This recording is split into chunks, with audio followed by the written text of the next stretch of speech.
একটানা 23 বছর বাংলার মুখ্যমন্ত্রী ছিলেন তিনি। প্রধানমন্ত্রী হয়ে ওঠা হয়নি ঠিকই, কিন্তু রাজনৈতিক ইতিহাসে জ্যোতি বসুর অবদান ভুলে যাওয়ার মতো নয়। একজন শিক্ষিত দাপুটে রাজনৈতিক ব্যক্তিত্ব ছিলেন তিনি। এবার জ্যোতি বসুর জীবনের নানান অজানা কাহিনী ফুটে উঠবে সিনেমার পর্দায়। সূত্রের খবর, সম্পূর্ণ সিপিএম এর পার্টি ফান্ড থেকে তৈরি হতে চলেছে এই বায়োপিক। বহুদিন ধরেই এই সিনেমাটি তৈরি করার পরিকল্পনা চলছিল, অবশেষে তা বাস্তবায়িত হতে চলেছে।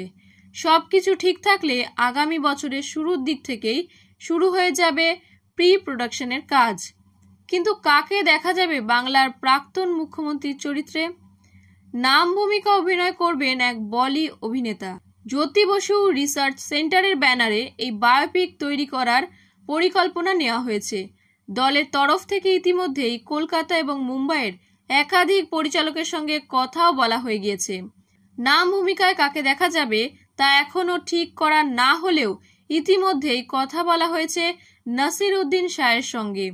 এই বিষয়ে সিপিএম নেতা রবীন দেব বলেন, জ্যোতিবাবু দীর্ঘ রাজনৈতিক জীবনে এমন অনেক কাজই করেছেন যা মানুষ জানে না। প্রাক্তন মুখ্যমন্ত্রীর বায়োপিকের মাধ্যমে সেই সমস্ত অজানা ইতিহাসই তুলে ধরার চেষ্টা করা হবে। তবে শুধু বাংলা ভাষা নয়, অন্যান্য ভাষাতেও মুক্তি পেতে চলেছে এই বায়োপিক।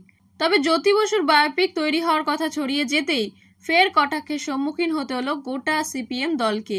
এই প্রসঙ্গে মন্তব্য প্রকাশ করেন তৃণমূল মুখপাত্র তথা দলের রাজ্য সাধারণ সম্পাদক কুণাল ঘোষ।